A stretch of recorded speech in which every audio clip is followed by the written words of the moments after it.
Hey guys, welcome, welcome, welcome. It's Smirch time. Spirituality for you realists. And it's kind of a weird spirituality thing. It's more one where we own ourselves. And it's non-denominational, donational, the way I look at this thing. Listen, man, it's a very important time in our lives, and I love being a part of this. I love what's happening right now on Smirch.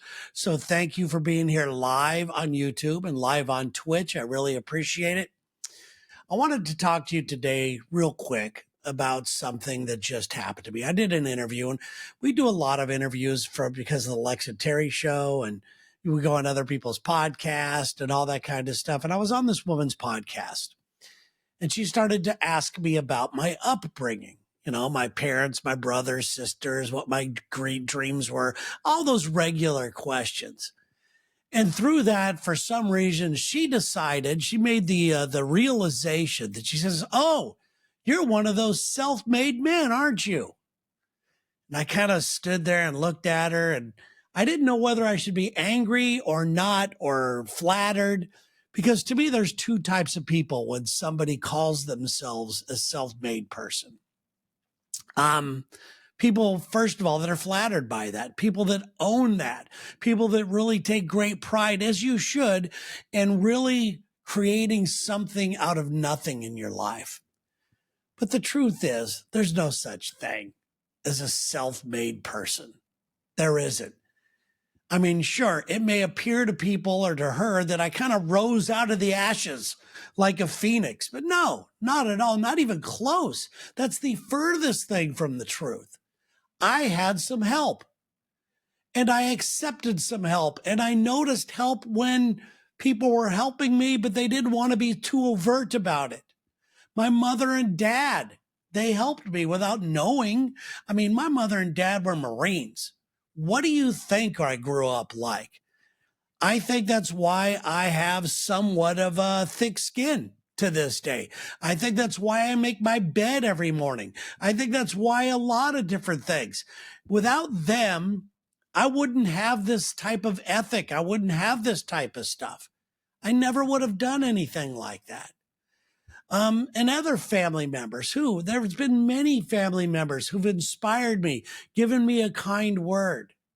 I remember my brother telling me that when I wanted to be, go get into show business, he knew a guy who was Johnny Carson's nephew, still is Johnny Carson's nephew, and he was going to help me. And he said, "Do not be late, be professional." Something I always remembered.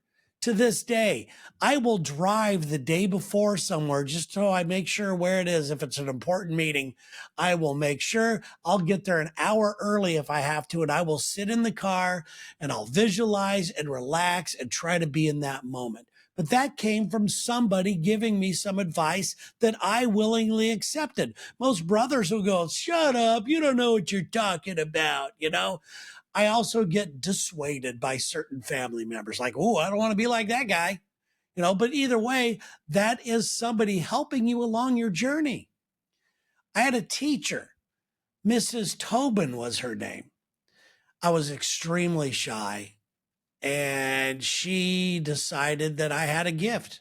She figured that I had this desire to be in front of people. So she told me this. She sat me down. She goes, "I'm going to call on you. I don't want you to be shocked. I'm going to call on you today in class to be the first reader. I really think you're really good at this. I think that you like it. And I just want to see how good you are. You make me smile," is what she told me. She gave me confidence before she even picked on me. And I learned so much from that. I couldn't wait to be the first reader in class. Normally, I'd sit in the back and cower and go, "Please don't pick me, please don't pick me," that type of stuff. It was amazing. So, Miss Tobin, thank you. Thank you for helping me get to where I am today. My basketball coach, I've told that story many, many times. He saw something in me just because I love the sport. I was not a good player, and I'm not going to get into that whole thing again, but he literally changed my life. That one man and that one thing that he did because he saw something special in me, and he changed my life.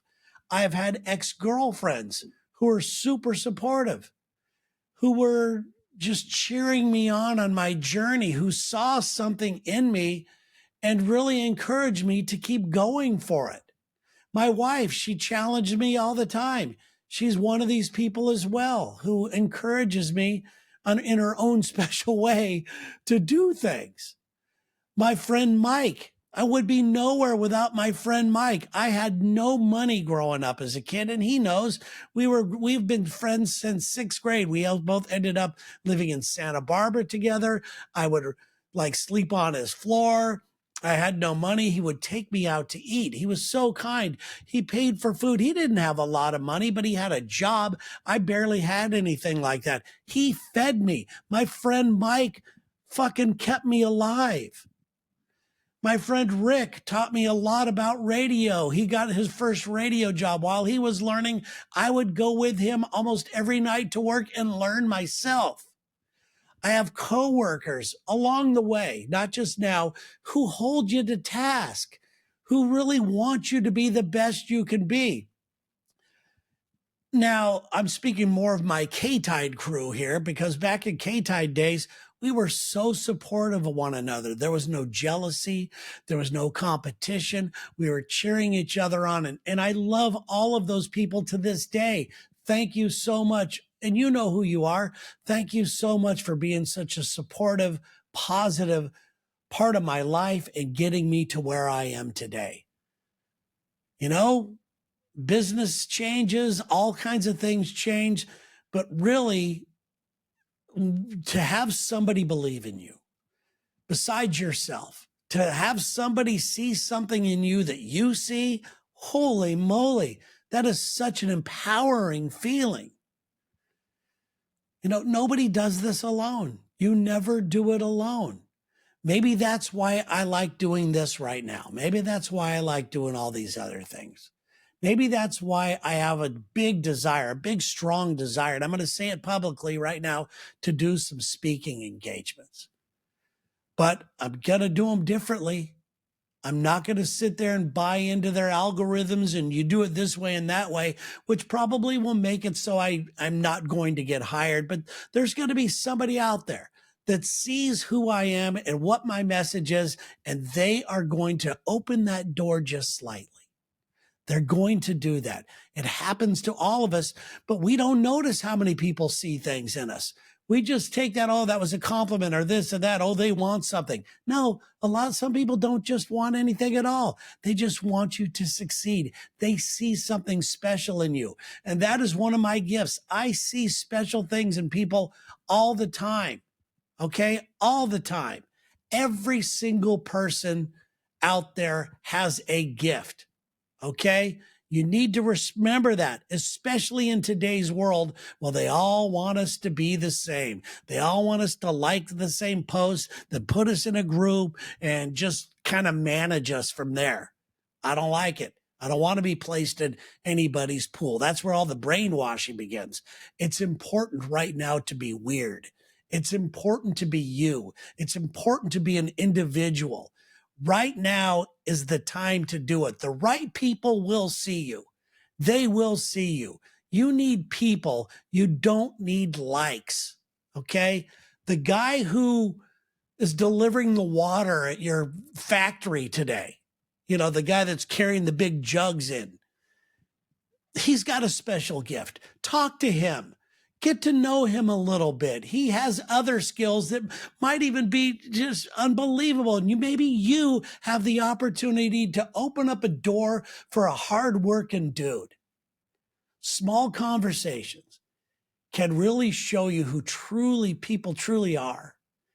Accept and help with grace. When people want to help you, accept it. Be graceful about it. Be gracious about it. If you can help somebody else, do it unconditionally.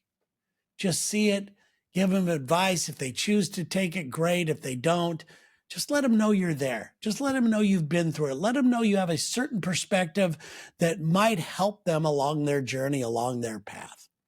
All right. Thank you, guys. Thanks for being here. Think brave thoughts, and we will talk to you next week for some Smirch action.